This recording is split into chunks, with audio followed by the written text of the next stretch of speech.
warahmatullahi wabarakatuh. Shalom, Om Swastiastu, Namo Buddhaya, salam kebajikan untuk kita semua. Kami dari kelompok 1 ingin memberikan hasil diskusi kami tentang materi-materi berikut ini. Yang pertama itu ada aritmatika.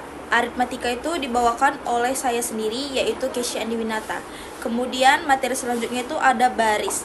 Baris itu dibawakan oleh rekan saya, yaitu Patricia Bunga Theodora.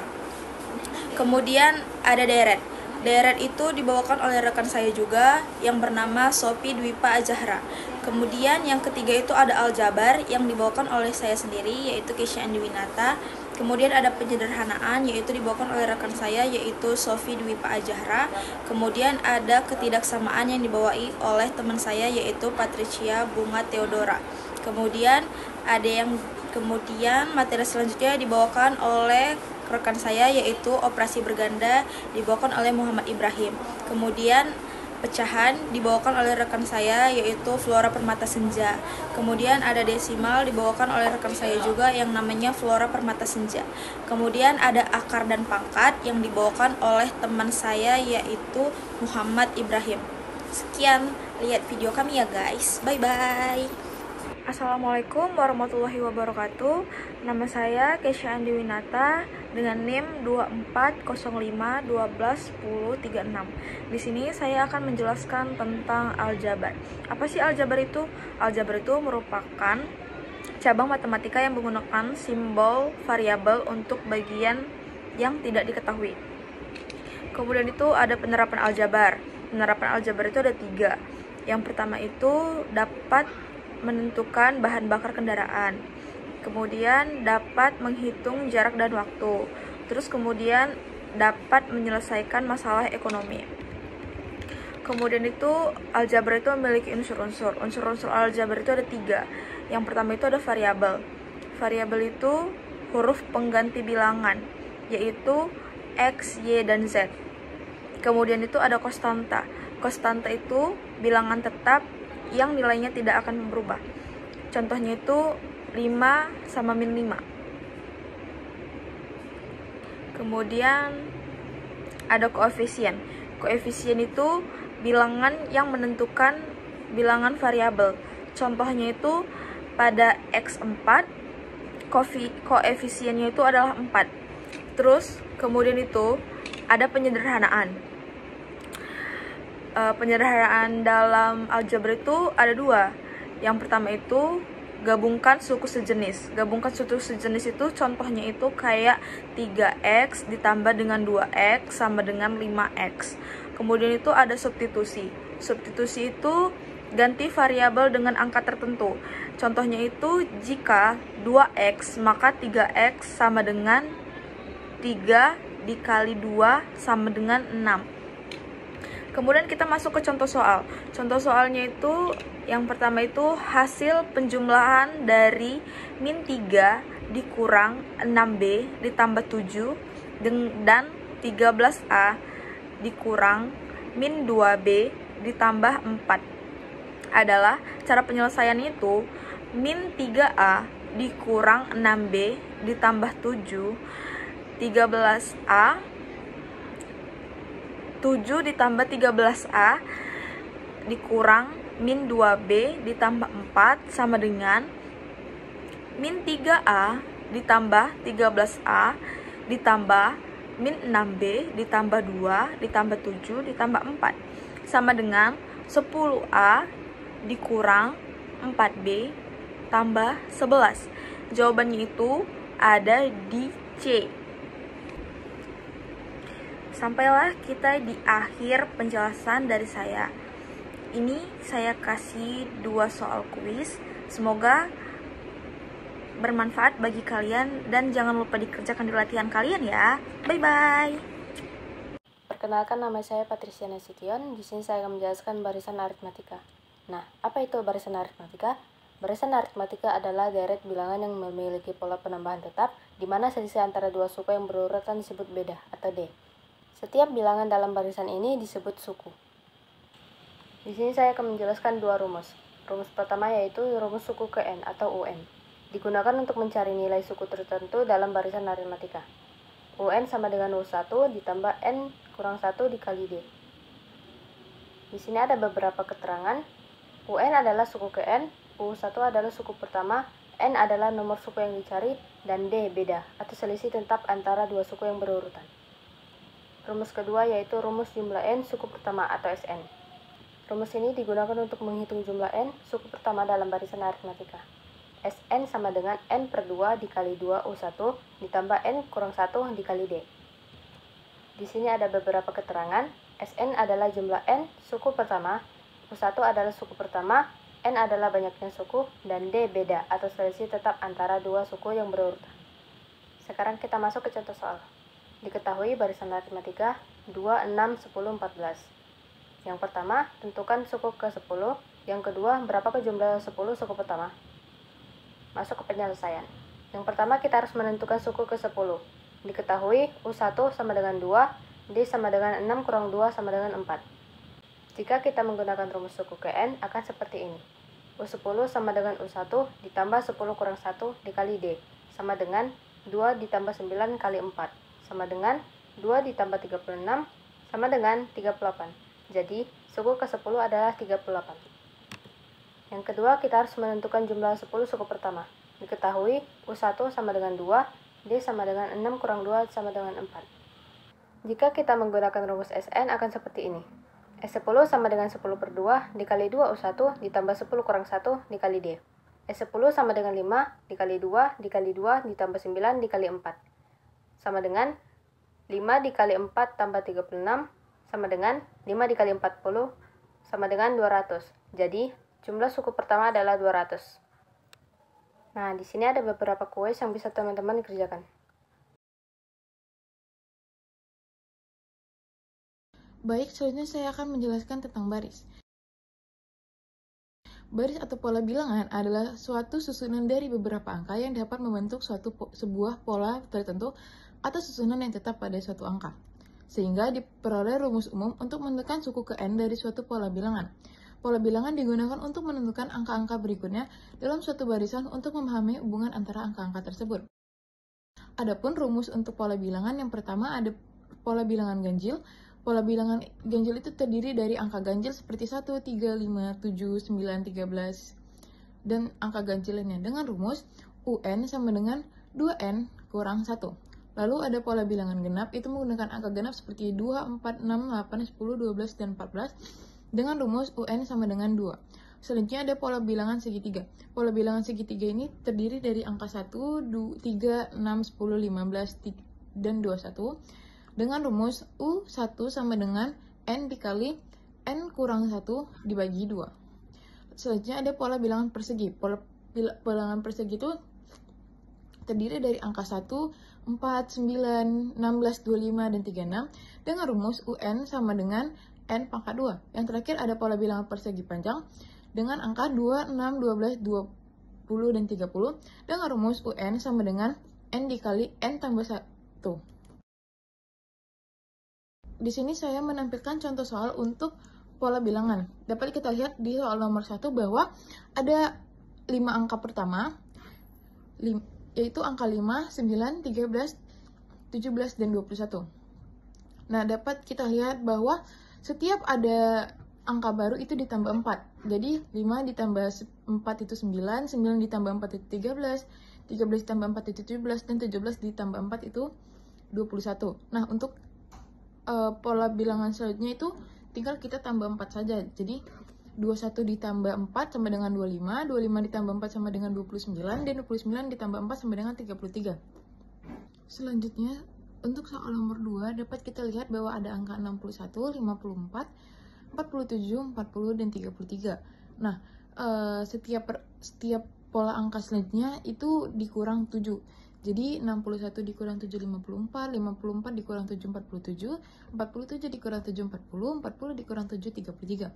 Lalu untuk angka selanjutnya tinggal kita kurangkan dengan 7 saja. Jadi 33 dikurang 7, 26, 26 dikurang 7, 19, dan 19 dikurang 7 adalah 12. Lanjut di nomor 3 ada pola bilangan Fibonacci. Nah, pola bilangan Fibonacci ini dapat terbilang cukup unik. Jadi 1 ke 1 itu 0, 1 ditambah 1 sama dengan 2, 2 ditambah 3 sama dengan 5, 5 ditambah 3 sama dengan 8, dan 8 ditambah 5 sama dengan 13. Jadi untuk angka selanjutnya tinggal kita tambahkan 8 ditambah 13, jadi hasilnya 21. Dan 13 ditambah 21 itu hasilnya ada 20, dan hasilnya adalah 34. Lalu untuk soal nomor 4, tentukan 5 suku pertama dari suatu pola bilangan dengan rumus UN sama dengan 3N ditambah 2. Nah, itu kan ada di rumus UN itu, jadi kita tinggal ubah N menjadi angka 1 untuk menandakan bahwa itu adalah suku ke-1. Jadi U1 sama dengan 3 dikali 1 tambah 2 sama dengan 3 tambah 2 adalah 5. Lalu untuk suku kedua, U sama dengan 2, U2 sama dengan 3 dikali 2 ditambah 2 sama dengan 6 tambah 2 yaitu 8. Lalu untuk suku ketiga, U3 sama dengan 3 dikali 3 tambah 2 sama dengan 9 ditambah 2 yaitu 11. Untuk suku keempat, U4 sama dengan 3 dikali 4 tambah 2 sama dengan 12 tambah 2 yaitu 13. Nah, dapat kita lihat bahwa hasil-hasil dari angka yang sudah kita masukkan dalam rumus itu adalah pola bilangan. Jadi 5, 8, 11, dan 13. Setelah menonton materi yang sudah saya paparkan, kalian dapat mengerjakan kuis yang sudah saya sediakan berikut. Ini saya akan menjelaskan tentang materi selanjutnya. Materi yang saya bawakan adalah aritmatika. Aritmatika itu, barisan aritmatika adalah deret bilangan yang memiliki pola penambahan tetap, di mana selisih antara dua suku yang berurutan disebut dengan beda. Ya, beda itu disebut dengan D ya guys. Setiap bilangan dalam barisan ini disebut dengan suku. Kemudian itu baris aritmatika itu memiliki dua rumus utama. Rumus yang pertama itu adalah rumus ke N, yang biasanya kita sebut dengan rumus UN. Kemudian, rumus ini digunakan untuk mencari nilai suku tertentu dalam barisan aritmatika. Rumusnya itu UN sama dengan U1 ditambah N kurang 1 dikali D atau beda. Keterangannya itu, UN itu adalah suku ke N. Kemudian U1 itu adalah suku pertama. Kemudian N itu nomor suku yang akan kita cari. Kemudian yang D atau disebut dengan beda tadi, itu selisih tetap antara dua suku yang berurutan. Kemudian itu kita masuk ke rumus yang kedua. Adalah rumus jumlah N suku pertama yang sering kita sebut dengan SN. Digunakan untuk menghitung jumlah N suku pertama dalam barisan aritmatika. Rumusnya itu SN sama dengan N per 2 dikali 2U1 ditambah N kurang 1 dikali D. D itu atau beda tadi ya guys. Kemudian keterangannya itu SN itu adalah jumlah N suku pertama. Kemudian kalau U1 itu dia suku pertama. Kemudian N itu banyaknya suku. Kemudian ada D atau beda tadi, itu selisih tetap antara dua suku yang berurutan. Sekarang kita memasuki contoh soal. Contoh soalnya itu diketahui suatu deret 2, 4, 6, 8. Tentukan suku ke-35. Berapakah angka selanjutnya? Kita memakai rumus UN sama dengan A ditambah dengan N kurang 1 dikali B. Kemudian U35. Kita nyarikan suku ke-35.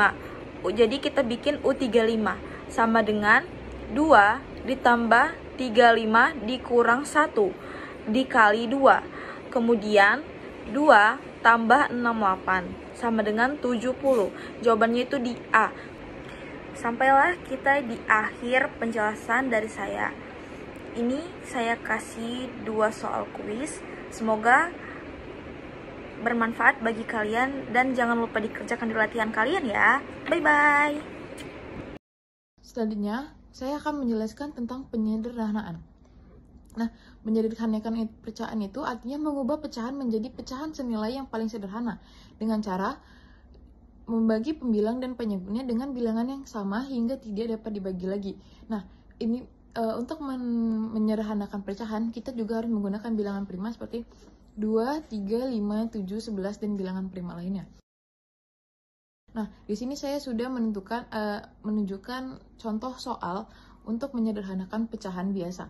Nah, ini dilakukan dengan membagi pembilang dan penyebut dengan faktor persekutuan terbesar atau FPB dengan cara membagi terus-menerus dengan angka yang sama hingga tidak dapat dibagi lagi. Contoh, nomor 1 itu kan ada 4/6. Nah, 4/6 itu sama-sama dapat kita bagi dengan 2. Jadi, jadi kita tulis lagi 4/6. 4 dibagi 2 dan 6 juga dibagi 2. Menjadikan hasilnya 2/3. Lanjut untuk soal nomor 2 itu ada 12/5. 12/5 itu dapat sama-sama kita bagi 3. Jadi 12 dibagi 3 per 15 dibagi 3. Dengan hasil 4/5. Selanjutnya untuk soal nomor 3 ini ada 12 dibagi 8. 12/8. 14/8. 14/8 ini tinggal dapat kita bagi sama-sama kita bagi 2. Jadi 14 dibagi 2 per 28 dibagi 2 menghasilkan hasil 7/14. Nah, 7/14 ini dapat kita bagi lagi menjadi pecahan paling sederhana dengan sama-sama dibagi 7. Jadi 7 dibagi 7 per 14 dibagi 7 menghasilkan 1/2. Selain pecahan biasa, ada pun namanya pecahan campuran. Nah, pecahan campuran itu juga dapat kita sederhanakan dengan cara menentukan angka yang sekiranya dapat membagi pembilang dan penyebut, dan angka yang dipilih harus dari angka yang terkecil seperti 2 dilanjutkan dengan 3, 4, dan seterusnya. Lalu, bagilah pembilang dan penyebut dengan angka kecil yang telah ditentukan. Lalu, ulangi angka pertama dan kedua sampai angka pecahan tidak dapat dibagi lagi. Nah, di sini saya menampilkan contoh pecahan campuran. Yang pertama ada 3, 1/5. Itu dapat kita sederhanakan dengan cara kita mengkali 5 dengan 3 dan ditambah 1, menghasilkan 16/5. Lalu ada 3, 5/4. Itu tinggal kita kalikan saja pembilang dengan angka 3. Jadi 4 dikali 3 kita tambahkan 5, menghasilkan 17 ditambah 4. Untuk soal nomor 3 itu ada 2/5. Itu kita kalikan saja 5 dikali 2, lalu kita tambahkan dengan 2, menghasilkan 12 di 12/5. Setelah menonton materi yang sudah saya paparkan, kalian dapat mengerjakan kuis yang sudah saya sediakan berikut. Perkenalkan, nama saya Patricia Nasution. Di sini saya akan menjelaskan tentang pertidaksamaan linear satu variabel. Nah, apa itu pertidaksamaan linear satu variabel? Pertidaksamaan linear satu variabel adalah suatu bentuk pertidaksamaan matematika yang hanya melibatkan satu variabel berpangkat 1 atau linear. Di sini ada 4 simbol. Simbol pertama adalah kurang dari, simbol kedua adalah lebih dari, simbol ketiga adalah kurang dari atau sama dengan, dan simbol terakhir adalah lebih dari atau sama dengan. Nah, sekarang kita masuk ke contoh. Carilah nilai variabel X. 2X tambah 5 kurang dari 3. Dalam pertidaksamaan ini, tujuannya adalah mencari nilai dari variabel, misalnya X, yang memenuhi kondisi tersebut. Penyelesaian dari pertidaksamaan biasanya ditulis dalam bentuk himpunan penyelesaian atau ditunjukkan pada garis bilangan. Sekarang kita masuk ke penyelesaian. Langkah pertama, kita harus mengurangkan 5 dari kedua sisi. 2X tambah 5 kurang dari 13 dikurang 5. Menjadi 2X kurang dari 8. Sekarang langkah kedua, kita harus membagi kedua sisi dengan 2.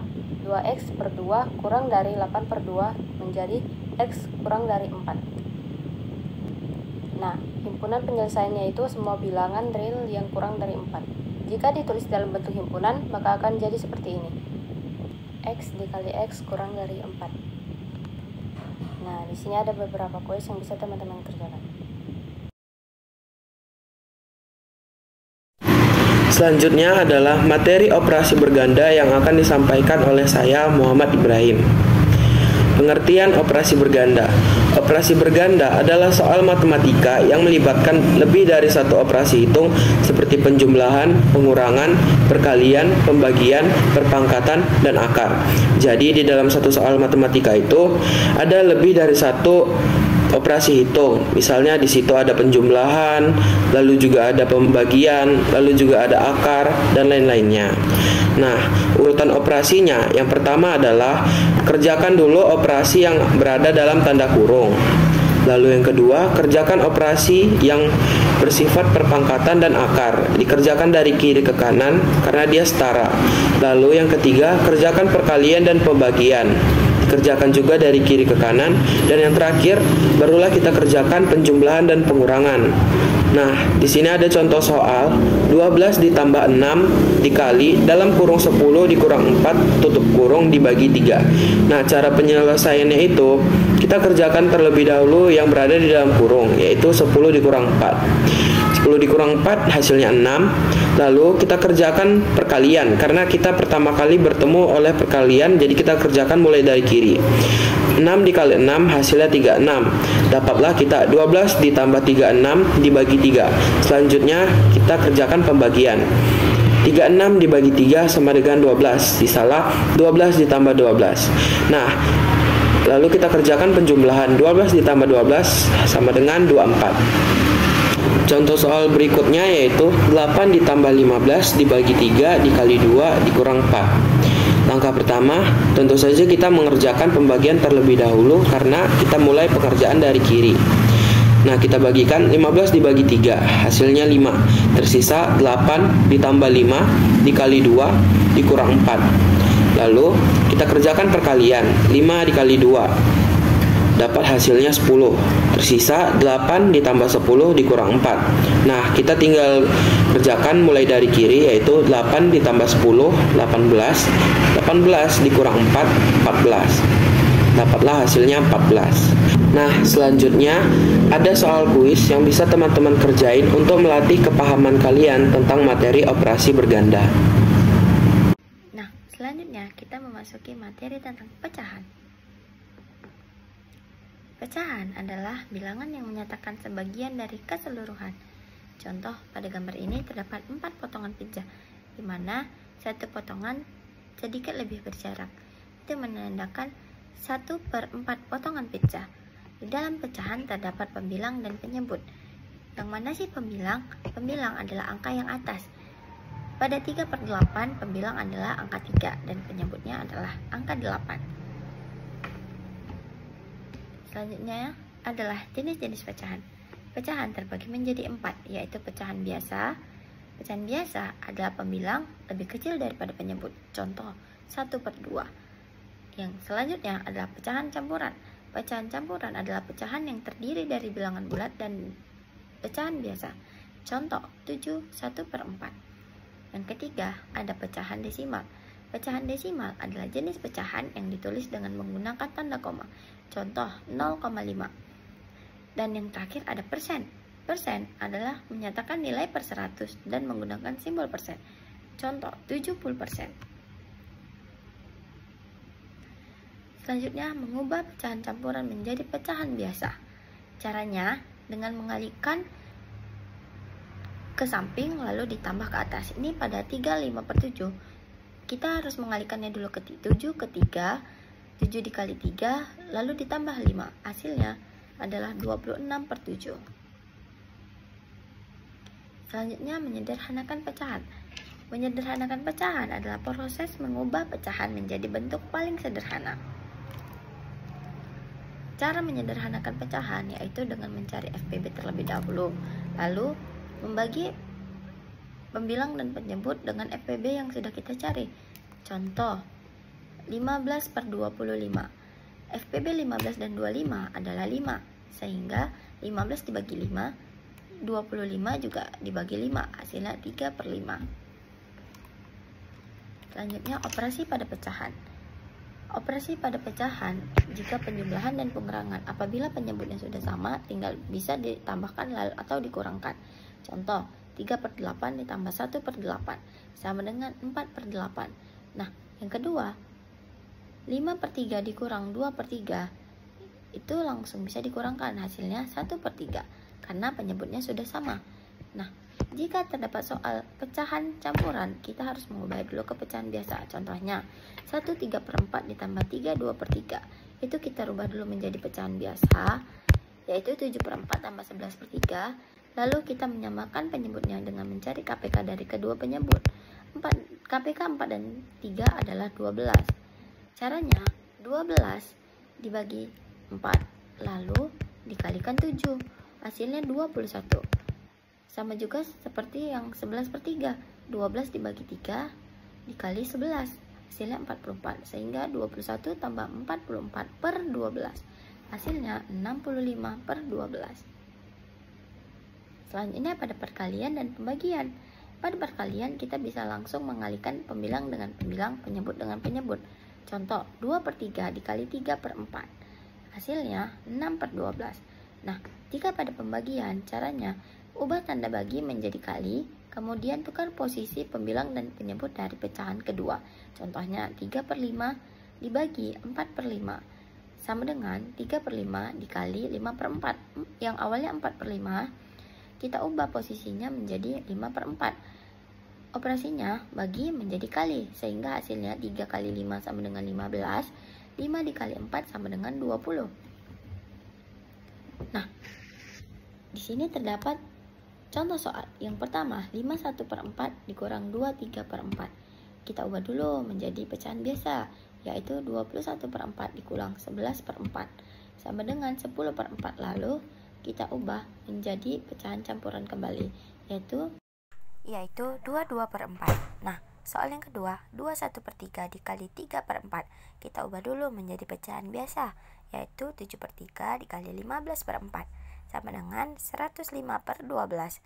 Kita ubah menjadi pecahan campuran, yaitu 89 per 12. Nah, contoh soal yang ketiga adalah 31 per 2 dibagi 11 per 4. Kita ubah menjadi pecahan biasa, yaitu 7 per 2 dibagi 5 per 4, sama dengan 7 per 2 dikali 4 per 5.